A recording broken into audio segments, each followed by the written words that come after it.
नमस्कार मंडळी, good morning. आज संडे, सुट्टीचा दिवस. पार डोक्यावर ऊन येऊस तर उठायचं नव्हतं. तेवढ्यात बाहेर येताच आईने काम लावलं. उपवासाचे शाबूचे पापड बनवले आणि आता पापड करून झाले. म्हटलं घराभोवती कॅमेरा फिरवावा. पाहताच वाटलं राजस्थानमध्ये आल्यासारखं. नंतर माझं मी पटकन आवरून बीडच्या जवळ नवगण राजुरी येथे चतुर्थीनिमित्त गणपतीच्या दर्शनाला निघाले आणि मी थेट नगर हायवेने फुल स्पीडमध्ये नवगण राजुरी येथे रवाना झाली. पोहोचताच पाहिलं तर काय, दर्शनासाठी मंदिराबाहेर लांबचे लांब रांग.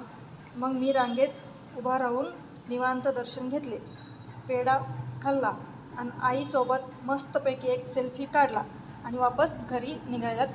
आणि मी थेट नगर हायवेने फुल स्पीडमध्ये नवगण राजुरी येथे रवाना झाली.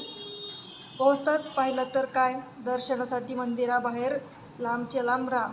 मग मी रांगेत उभा राहून निवांत दर्शन घेतले, पेढा खाल्ला आणि आईसोबत मस्तपैकी एक सेल्फी काढला आणि वापस घरी निघायला